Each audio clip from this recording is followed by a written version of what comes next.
हाँ, तो पिछले वीडियो की तरह आज का वीडियो भी बहुत ही इंपॉर्टेंट और बहुत ही शानदार होने वाला है। ठीक है, इतना प्यारा क्वेश्चन है ये, सीधा सीधा सिविल सर्विसेज के अंदर, चाहे वो स्टेट पीसीएस हो, चाहे वो आरएएस हो, कोई सी भी एग्जाम के अंदर, ऐसे जो मेंस के एग्जाम होते हैं रिटन वाले, उसमें सीधा का सीधा ऐसा क्वेश्चन आता है और बिल्कुल एनसीईआरटी की लैंग्वेज होती है।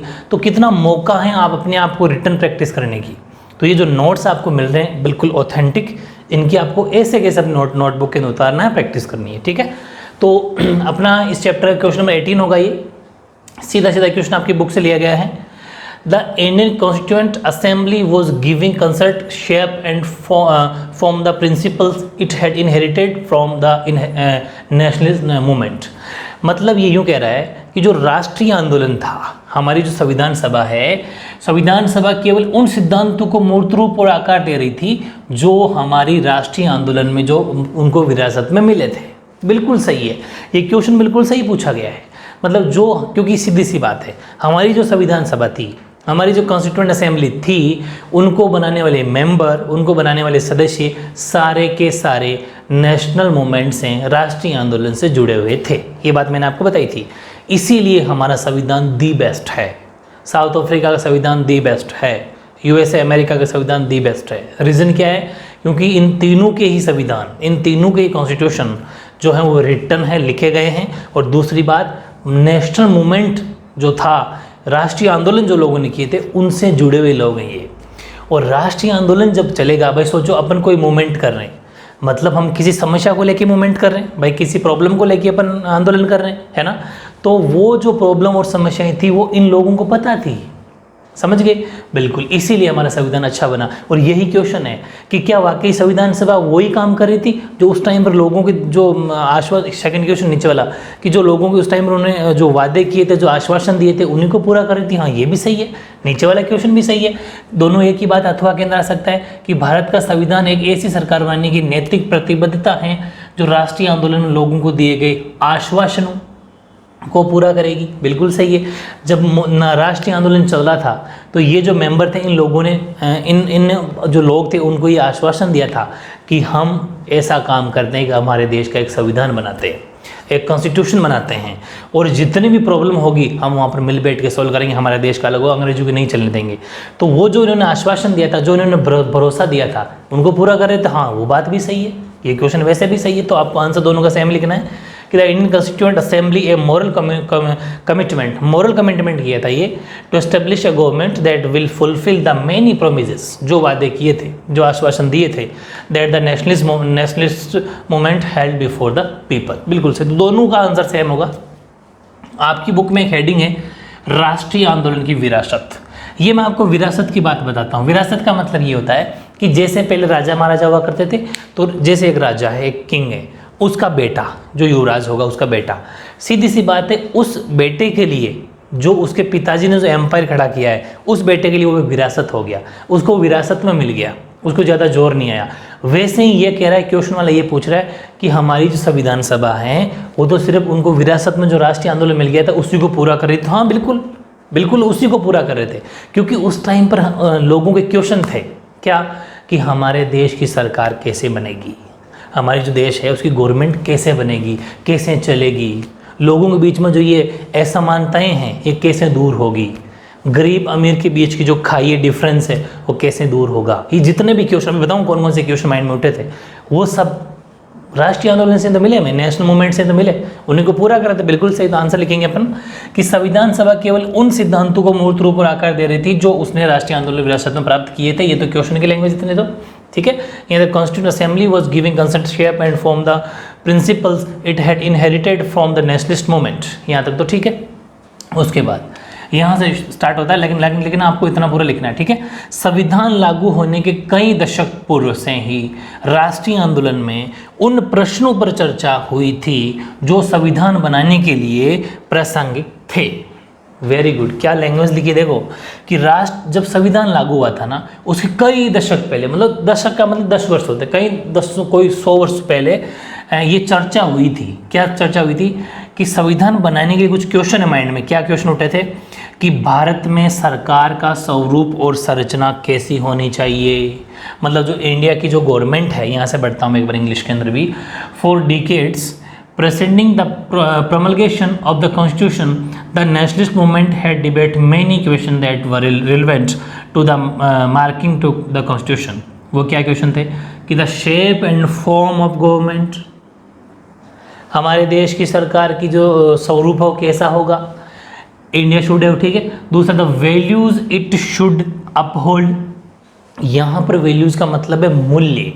मूल्य का मतलब हमें जैसे इंसान का एक मूल्य होता है कि किसी का अगर उसे हो सके तो भला करे, वो उसका एक मूल्य, ये मूल्य पैसों वाला मूल्य नहीं है, ये वैल्यू है, मूल्य है, उसका नैतिक मूल्य है कि हमें बड़ों की रिस्पेक्ट करनी चाहिए, वो उसका एक नैतिक मूल्य है, ठीक है, उसका एक कैरेक्टर है, वो वाली वैल्यू। तो वो मतलब ये है कि हमें किन मूल्यों का समर्थन करना चाहिए, तो वैसे हमें किन किन बातों का ध्यान रखना चाहिए, किन किन वैल्यूज़ का ध्यान रखना चाहिए, ये भी क्वेश्चन 2 उठ गए। तीसरा क्वेश्चन उठा कि किन असमानताओं को दूर किया जाना चाहिए, ठीक है, यानी कि द अनइक्वलिटीज इट शुड ओवरकम। ये इतने सारे क्वेश्चन हमारे संविधान बनने से पहले लोगों के माइंड में उठ रहे थे, और इसको कब पूरा किया? Answers forget in those debates were given their final form in the Constitution। और इन सभी प्रश्नों का जो आंसर मिला वो एक संविधान बन के मिला। मतलब लोगों ने अब जितने भी क्वेश्चन थे उनका आंसर किस में मिला? संविधान बन गया। तो मतलब संविधान सभा ने जो संविधान बनाया उसने इन सब प्रश्नों का आंसर दे दिया। बात समझ में आ गई? Very good. यानी कि उन बहसों से, जो डिबेट चली थी, उन बहस चली थी, उनके निष्कर्षों को ही संविधान में अंतिम रूप, मतलब फाइनल डिसीजन अंतिम प्रदान किया गया। बस अंतिम रूप प्रदान किया गया। चलो ये कंप्लीट हो चुका। बिल्कुल। नेक्स्ट है पॉइंट कि राष्ट्रीय आंदोलन से जिन सिद्धांतों को संविधान सभा में लाया गया उसका सर्वोत्तम सारांश हमें नेहरू द्वारा 1946 में प्रस्तुत उद्देश्य प्रस्ताव, मैंने आपको बता दिया था बेसिक इंट्रोडक्शन वाले दोनों वीडियो के अंदर कि नेहरू जी ने 1946 के अंदर उद्देश्य प्रस्ताव लाया था। ठीक है, आगे पढ़ेंगे अभी उद्देश्य प्रस्ताव में क्या क्या बातें थी, अलग से ही क्वेश्चन आएगा, हद नहीं इतना इंपॉर्टेंट है, वो भी लेंगे अपन। ठीक है, तो ध्यान रखना कि उद्देश्य प्रस्ताव में मिलता है और इसी प्रस्ताव के आधार पर हमारे संविधान में समानता, स्वतंत्रता, लोकतंत्र, संप्रभुता और सार्वजनिक, आगे बात करें कल्याण, ये जितने भी बातें होती है वो इसी के अंदर है। क्वेश्चन वापस सुनो, क्या लिखी हुई बात है यहाँ पर आंसर कि परहैप्स द बेस्ट समरी, अगर आपको संविधान सभा की बेस्ट बातें जाननी है, कॉन्स्टिट्यूएंट असेंबली की सबसे अच्छी, हमारे कॉन्स्टिट्यूशन अच्छी बातें जाननी है, तो नेहरू द्वारा लाया गया उद्देश्य प्रस्ताव पढ़ लीजिए। ये हमने आंसर में लिखा है। उद्देश्य प्रस्ताव ने हमें क्या दिया? क्वेश्चन वाला वापस क्वेश्चन उठेगा कि उद्देश्य प्रस्ताव में ऐसा क्या था। उद्देश्य प्रस्ताव में बहुत सारी बातें थी, इक्वलिटी, लिबर्टी, डेमोक्रेसी, सॉवरेनिटी, ठीक है, पब्लिक वेलफेयर, ये सारी बातें उसमें लिखी हुई थी। समझ रहे हो कि सभी समान रहे, सबको शिक्षा मिले, कि गरीब के बीच में ज़्यादा खाई ना रहे, ठीक है, अमीर गरीब के बीच में, सारी बातें। यानी कि इसको अपन देखेंगे summary of the principal that the nationalist movement, ये पूरा कर लेना वहाँ से लेके यहाँ तक है, brought to the constituent assembly is the objective resolution, या तो ऑब्जेक्टिव रेजोल्यूशन मतलब उद्देश्य प्रस्ताव, या फिर ऑब्जेक्टिव प्रपोजल भी बोल सकते हो आप। ठीक है, ऑब्जेक्टिव प्रपोजल। ब्रैकेट में क्या लिखा? The resolution that define the AIIMS of assembly, ठीक है, जो मुख्य इसका एम था असेंबली का, वो इसके अंदर बातें लिखी हुई है। मूव्ड बाय नेहरू इन 1946, 1946 के अंदर नेहरू के द्वारा लाया गया। बेस्ड ऑन द, अब इसके अंदर क्या बातें हैं? Based on this resolution our constitution gave institutional expression to these fundamental commitments like equality, liberty, democracy, sovereignty, ये और अभी और है, थोड़ा बातें और करेंगे अपन। तो कितना शानदार आंसर है, ऐसा कैसा आपको लिख के आना है। अभी ये पूरा नहीं हुआ, पूरा करेंगे, उसके बाद में अपन ऑब्जेक्टिव प्रपोजल को भी पूरा पढ़ेंगे। ठीक है, तब जाके आपको डाउट क्लियर हो जाएंगे कि चैप्टर में क्या बातें रखी। ठीक है,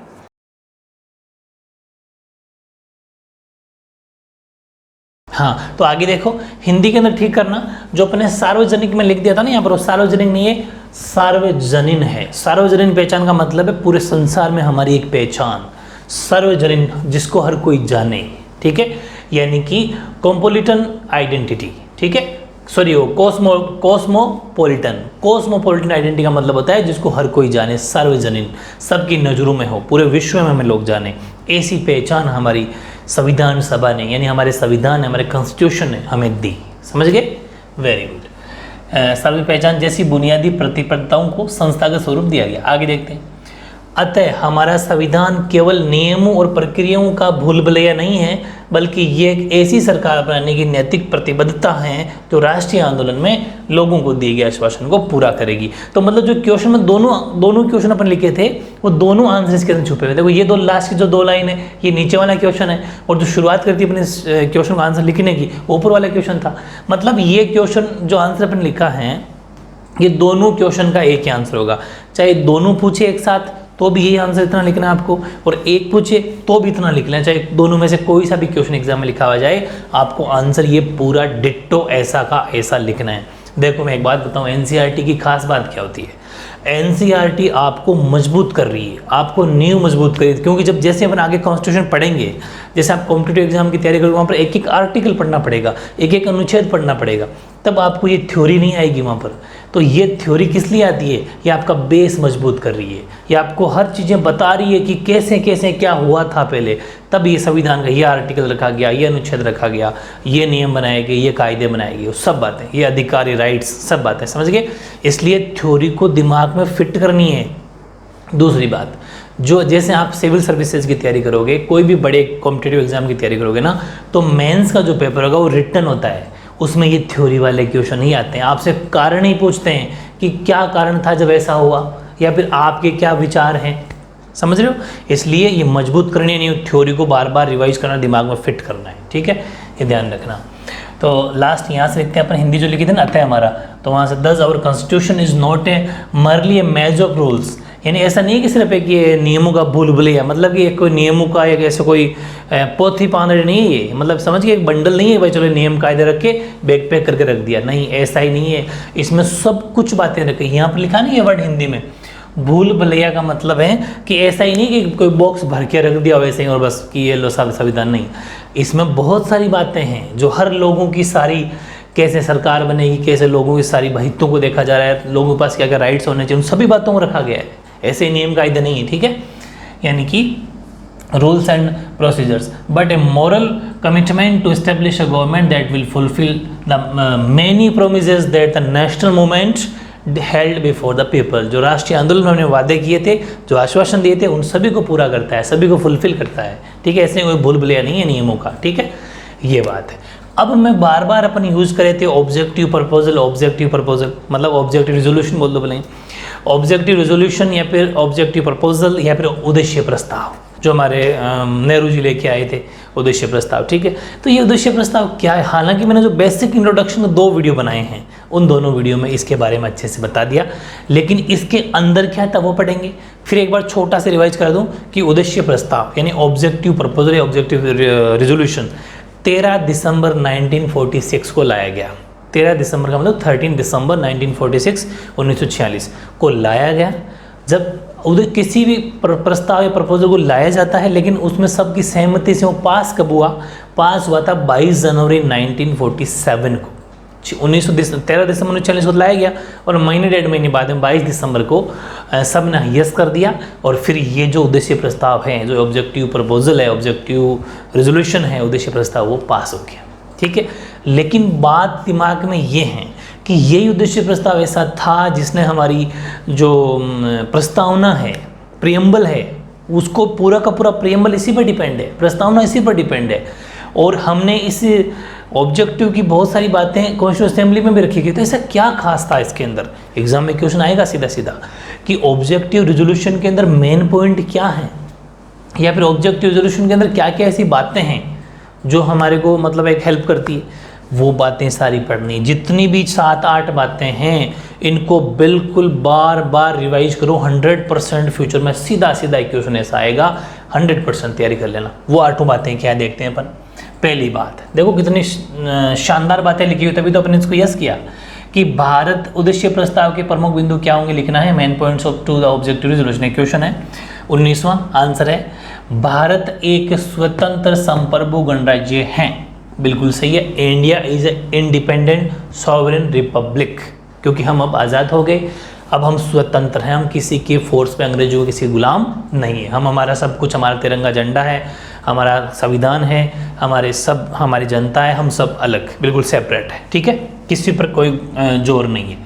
दूसरी बात, भारत ब्रिट और हम अच्छा संप्रभु गणराज्य हो गया, डेमोक्रेटिक कंट्री भी होगी, ठीक है, वो भी आप इसके अंदर जो लिखा इसके अलावा कुछ मत लिखना, लेकिन ये डिट्टो वही, इसमें वर्डिंग भी वही रखना, शब्दावली ये रहनी चाहिए, ठीक है।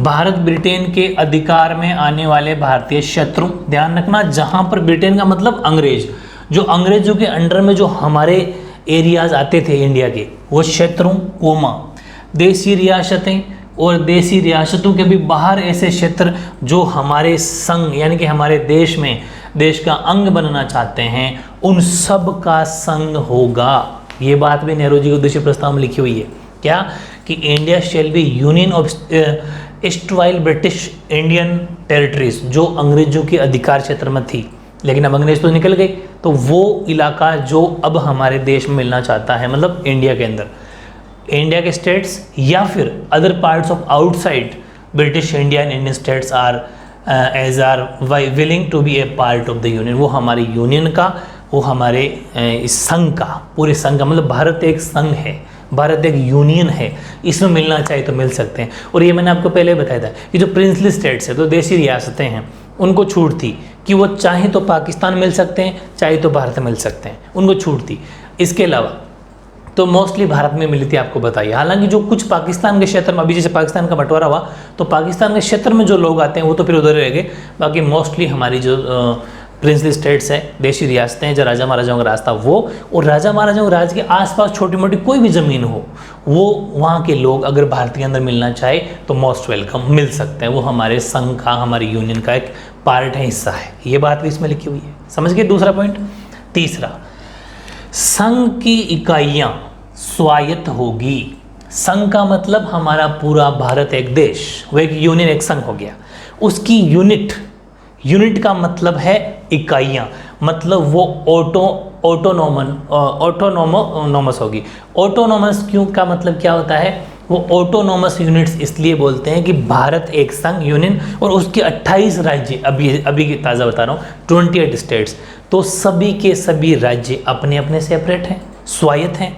ऐसा नहीं है कि जो यूनियन है, संघ सरकार है, वो राज्यों के ऊपर अधिकार करेगी, नहीं, राज्य की सरकार सेपरेट है। ये मैंने कहा था, राज्य की पुलिस भी सेपरेट है, राज्य का स्टेट की जो पुलिस है अपनी सेपरेट है, राज्य की जो इनकम टैक्स आता है वो राज्य की सरकार लेती है, स्टेट गवर्नमेंट लेती है, तो स्टेट गवर्नमेंट की जो पावर है वो बिल्कुल सेपरेट है, वहाँ पर सेंट्रल गवर्नमेंट फोर्स नहीं करेगी कुछ चीज़ों को छोड़कर। जैसे कि देखो कि संघ की इकाइयाँ स्वायत्त होगी, ऑटोनॉमस होगी, और उन सभी शक्तियों का प्रयोग और कार्यों का संपादन करेगी।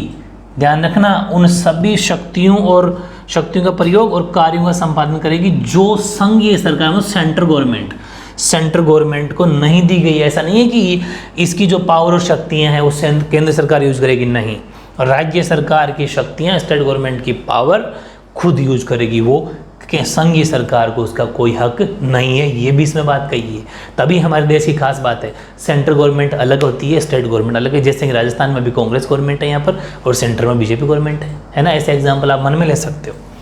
Territories forming the union shall be autonomous units and excise all powers and functions of the government and administration, except का मतलब ना होना, एक्सेप्ट दोज असाइन टू और vested in the union. Union मतलब उसके ऊपर जिसका पावर वो नहीं कर सकती। जैसे यूपी है, यूपी के अंदर अभी क्या है, बीजेपी गवर्नमेंट है, सेंट्रल गवर्नमेंट के अंदर भी बीजेपी, लेकिन उससे कोई फर्क नहीं पड़ता। यूपी सरकार है, वो अलग स्टेट है, वहाँ की अलग पावर है। दिल्ली एक केंद्र शासित प्रदेश है, यूनियन टेरिटरी है, लेकिन वहाँ पर अलग पार्टी है, वो शासन कर रही है। तो मतलब ऐसा नहीं है कि वहाँ पर केंद्र थोप लेगा, लेकिन दिल्ली के अंदर केंद्र सरकार कर सकती है, क्योंकि वो एक केंद्र शासित प्रदेश है, यूनियन टेरिटरी है, वहाँ पर कुछ पावर सेंट्रल गवर्नमेंट के अंडर में आती है। लेकिन स्टेट सेपरेट है, राज्य सेपरेट है, वो अपना ताकत का इस्तेमाल कर सकते हैं। ध्यान रखना, राज्य में और केंद्र शासित प्रदेश में यही फ़र्क है। स्टेट में और यूनियन टेरिटरी में क्या फ़र्क होता है, पता चल गया आपको कि यूनियन टेरिटरी के अंदर केंद्र का पावर होता है, सेंट्रल गवर्नमेंट उसके ऊपर कंट्रोल रखती है, जबकि जो स्टेट्स होते हैं, राज्य होते हैं, वो अपना सेपरेट है। इसीलिए दिल्ली की सरकार और दिल्ली के लोग क्या कहते हैं कि हमें दिल्ली को एक स्वतंत्र राज्य बनाया जाए, एक इंडिपेंडेंट स्टेट बनाओ, मतलब हमें एक स्वतंत्र राज्य का दर्जा दो, ताकि हम हमारा इस्तेमाल कर सकें। जैसे दिल्ली पुलिस है, तो दिल्ली पुलिस जो है वो दिल्ली सरकार के अंडर में नहीं है, वो सेंट्रल गवर्नमेंट के अंडर में आती है। समझिए, मतलब मोदी सरकार के अंडर में आती है। अब समझोगे आप दिमाग से, ठीक है। ये बात। और खूब सारी और भी ऐसी बातें हैं जो सेंट्रल गवर्नमेंट उनको नहीं करने देती, क्योंकि उनको वहाँ पर उस सेंट्रल गवर्नमेंट का अधिकार है, क्योंकि दिल्ली यूनियन टेरिटरी यूटी है, ये कारण है, ठीक है ना। तो ये ध्यान रखना। लेकिन यहाँ पर ये बात नहीं कही गई, यहाँ पर एक कहा गया कि जो भी राज्य होगी उनको सेपरेट पावर होगी। यूनियन टेरिटरी वाली बात वो अलग से अपन ने बनाई थी। फिर संप्रभु और स्वतंत्र भारत, संप्रभु और स्वतंत्र भारत तथा इसके संविधान की समस्त शक्तियों और सत्ता का स्रोत बिल्कुल जनता होगी। यानी कि स्वतंत्र भारत है, संप्रभु है, और इसमें जो संविधान की समस्त शक्तियाँ हैं उन सब का स्रोत जनता होगी। कैसे कि हमारा देश एक डेमोक्रेटिक कंट्री है, एक लोकतंत्रात्मक देश है हमारा। जनता को हक है वो चाहे अपना पसंद का किसी भी नेता को चुन सकती है। तो पूरी की पूरी पावर किसके हाथ में है? जनता के पास में। भाई जनता जिसको जिताएगी वो ही तो सरकार बनेगी और वही सरकार देश को चलाएगी। इसका मतलब कहीं ना कहीं स्टार्टिंग कहाँ से भी जनता से, तो पीपल, लोगों के अंदर सारी ताकत है, ठीक है। तो all powers and authority of sovereign and independent India and its constitution shall flow from the people। वो पूरी की पूरी जनता के हाथ में, वो जैसा चाहेगी अपने विवेक से, अपने माइंड से इस्तेमाल करके करेगी। नेक्स्ट, भारत को, अब ये सबसे इम्पोर्टेंट बात, तगड़ी बात कही गई है कि भारत के सभी लोगों को सामाजिक, आर्थिक, राजनीतिक न्याय, 3 तरह की न्याय है, ये ध्यान रखना, 3 तरह की, सामाजिक, सोशल, इकोनॉमिक, आर्थिक और पॉलिटिक न्याय, जस्टिस, राजनीतिक न्याय, ध्यान रखना। यानी कि all people of India shall be guaranteed and secured social, economic and political justice. समझ गए, 3 तरह की पावर है। सामाजिक का मतलब वो समाज के अंदर कैसे भी रह सकता है, ऊंच नीच का ये जो होता है, जाति धर्म का, वो कोई इस पर इशू नहीं, आराम से रह सकता है। आर्थिक, जो चाहे जितना पैसा कमा सकता है, किसी भी फील्ड में वो अपना काम कर सकता है, किसी भी फील्ड में नौकरी कर सकता है। राजनीतिक, कोई भी वर्ग का लोग, किसी भी जाति धर्म का लोग राजनीति के अंदर भी आ सकता है, पॉलिटिक्स के अंदर आ सकता है, खड़ा हो सकता है, चुनाव लड़ सकता है, सारी हक है उसको, ठीक है, चुनाव लड़ने का सबका, ये गारंटी हो गई। तो ध्यान रखना, ये तीनों की तीनों न्याय जो हैं, सामाजिक, आर्थिक और राजनीतिक, सोशल, इकोनॉमिक एंड पॉलिटिकल, तीनों की तीनों जो जस्टिस हैं, ये हमारे सीधे सीधे प्रियम्बल में है, मतलब हमारी जो प्रस्तावना है ना उसके अंदर है। तो वहाँ से क्वेश्चन आते हैं कॉम्पिटेटिव एग्जाम में कि हमारे प्रियम्बल में, हमारी प्रस्तावना में कितनी तरह की न्याय है? आपका आंसर होगा 3 तरह की न्याय, सामाजिक, सोशल, आर्थिक, इकोनॉमिक, राजनीतिक, पॉलिटिकल, 3 तरह का जस्टिस या 3 तरह की न्याय, ठीक है। आगे की बातें बताऊंगा। कानून के समक्ष समानता, बिल्कुल सही, यानी कि equality of status and opportunities, यानी कानून के सामने सबको बराबर का हक है। इक्वलिटी बिफोर लॉ, ये लाइन है, कह रहे हो तो इक्वलिटी बिफोर लॉ, कानून के सामने सबको बराबरी का हक है। और equality of status and opportunities, यानी कि सभी को, हिंदी वाले यहाँ देखना, प्रतिष्ठा और अवसर की समानता तथा कानून और सार्वजनिक नैतिकता की सीमा में रहते हुए भाषण, अभिव्यक्ति, विश्वास, धर्म, उपासना, व्यवसाय, संगठन, कार्य करने की मौलिक स्वतंत्रता की गारंटी और सुरक्षा दी जाएगी। मतलब ये है कि हम इस ऑब्जेक्टिव रेजोल्यूशन में ये बात, सबसे बड़ी बात लिखी हुई है कि कानून के सामने सब समान है, वहाँ पर कोई जाति, धर्म, लिंग ऐसा नहीं देखा जाएगा, ठीक है। कानून के सब सामने सब समान है। कोई भी लोग जहाँ चाहे अपने धर्म का, वो मैंने आपको पहले ही बता दिया था, वो अभिभाषण या भाषण दे सकता है, भाषण दे सकता है, रैलियाँ निकाल सकता है, पीसफुली, शांति के साथ अपने धर्म का प्रचार कर सकता है, जहाँ चाहे वहाँ एजुकेशन कर सकता है, ठीक है, कहीं पर भी घूम सकता है, आज़ादी है उसको। ये सब बातें, इस सब बातों को हमारे इसके अंदर रखा गया। यानी कि देखो यहाँ से अगर अपन देखें कि इक्वलिटी बिफोर हो गया, and fundamental freedoms of speech, बोलने की आज़ादी, कोई भी आदमी बोल सकता है, कहीं पर भाषण दे सकता है, कोई नहीं रोकेगा। Expression, belief, faith, worship, vocation, है ना, association and action subject to law and public morality, सभी को ये हक है। कहीं पर भी आदमी कोई भाषण, स्पीच दे सकता है, अपने धर्म की, अपनी जाति की, अपना कोई प्रॉब्लम है उसको लोगों के सामने रख सकता है ना। मज़ेदार, ये सारी बातें थी, तभी तो हमने इसको यस किया, स्वीकार किया। अभी 5 है, 2-3 पॉइंट और है, उसके बाद में क्वेश्चन अपना कंप्लीट हो जाएगा।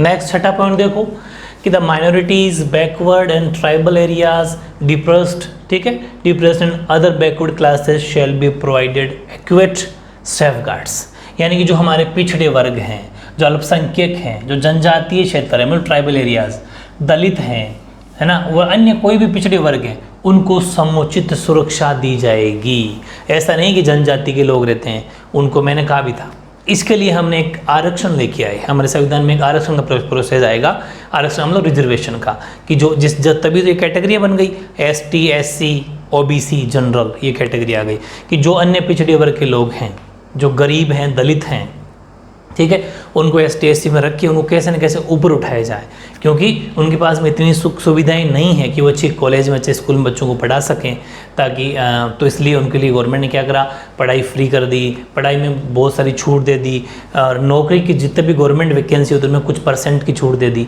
तो बहुत सारी, ताकि वो कैसे न कैसे ऊपर उठ जाए। ये सब इसके अंदर बातें हमने रखी, तभी हमें ये पढ़ना। छठा जो पॉइंट है वो भी ऑब्जेक्टिव प्रपोजल, यानी कि जो उद्देश्य प्रस्ताव उसके अंदर रखा हुआ था, तो ये भी बहुत अच्छी बात है।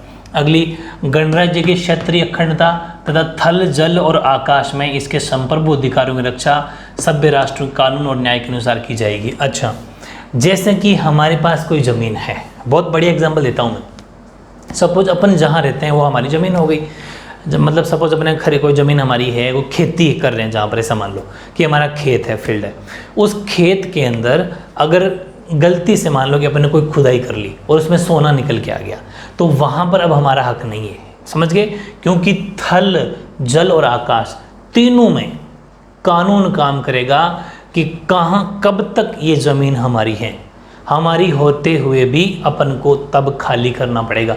जैसे कोयला निकल गया, पेट्रोलियम निकल गया, तो वहाँ पर गवर्नमेंट आएगी और गवर्नमेंट का हक होगा, अपन को वहाँ की जगह खाली करनी पड़ेगी, क्योंकि ये जो चीज़ें हैं ना वो हमारे देश के सभी लोगों के लिए हैं। क्योंकि जैसे कहीं पर कोयला निकल गया, पेट्रोल निकल गया, तो उससे कितनी सुख सुविधाएं लोगों को मिल सकती है। गवर्नमेंट बहुत बड़े अमाउंट पे उसको खुदाई करके बहुत जगह रिफाइनरी लगा सकती है, ठीक है, तो वहाँ पर फिर हमें उस जगह खाली करनी पड़ेगी। हाँ, उस टाइम उस जगह का अपन को पैसा है, पर वापस उसके जगह के बदले ज़मीन के बदले ज़मीन मिल जाएगी। लेकिन ये सब बातें हैं, तो वहाँ पर ये पहले से ही बात मेंशन है हमारे कॉन्स्टिट्यूशन के अंदर कि जल, थल जल और आकाश, समझ गए, यानी the territorial integrity of the republic and sovereign rights on land, sea and air, ठीक है, यानी कि टेरिटोरियल का मतलब होता है जो हमारी बाउंड्री है, क्षेत्रीय जो जमीन है, integrity of the republic and sovereign जो राइट्स हैं वो लैंड, सी और एंड एयर के shall be maintain accordingly to justice and law of citizen nations, यानी कि वो civilized nation, law of civilized nation. ध्यान रखना, जो हमारे जस्टिस है, न्याय, अकॉर्डिंग हमारे संविधान में ऐसा बातें लिखी हुई है, उसके अनुसार ही लैंड, सी और एयर के अंदर हमारा हक होगा, समझ गए। तो कोई जबरदस्ती नहीं कर सकते। जल थल आकाश में इसके संप्रभु अधिकारों की रक्षा कौन करेगा? राष्ट्र के कानून और न्याय के अनुसार ही काम होगा। लास्ट है, विश्व शांति और मानव कल्याण के विकास के लिए देश के स्वेच्छापूर्वक और पूर्ण योगदान करेगा। बिल्कुल सही है, यानी कि the land would make full and willing contribution to the promotion of world peace and welfare of mankind. यानी अगर किसी का विश्व शांति और मानव कल्याण की बात हो या मानव कल्याण के विकास एंड डेवलपमेंट की बात हो, तो पूरा कोई भी देश, जैसे ऐसा मानो कि अभी जैसे कोरोना महामारी आई थी, तो ये जो कोरोना महामारी आई कि अभी चल भी रही है, तो इस टाइम पर जैसे ऐसा मान लो कि अभी जो सेकंड ले रही, इस टाइम पर हमारी थोड़ी कंडीशन देश की थोड़ी सी हालत गड़बड़ा गई थी, तो यूएसए ने हमारी हेल्प करी, रशिया ने हमारी हेल्प करी। मतलब अब हर कोई देश, किसी भी अगर किसी की विश्व शांति की बात चल रही हो या फिर उसके ऊपर किसी तरह का मानव विकास है, यानी कि जो मानव विकास का मतलब होता है कि मैनकाइंड की पब्लिक वेलफेयर की और मैनकाइंड की कोई बात आ गई, वेलफेयर ऑफ मैनकाइंड की बात आ गई, तो कोई भी देश आज़ाद है, वो किसी भी देश अन्य देश की हेल्प कर सकता है, करता भी, अपने भी करी थी। ये सब बातें हमारे उसमें उद्देश्य प्रस्ताव में ऑब्जेक्टिव रेजोल्यूशन के अंदर लिखी हुई थी। ये आठों की आठों बातें आपको याद करनी है, मैंने समझा जरूर दिया है, लिखना है, मेरे साथ के साथ नोट्स बनाने हैं, ठीक है, और इनको बार बार रिवाइज करते रहो। ये थ्योरी आपका बेस मजबूत कर देगी, ये आपका फ्यूचर है, अभी से मजबूत कर लोगे। हैंड राइटिंग के पे ध्यान रखो और अच्छा लिखो, रेगुलर लिखते रहो, ठीक है, लिखने में बिल्कुल भी आलस नहीं करना है, ठीक है, ओके।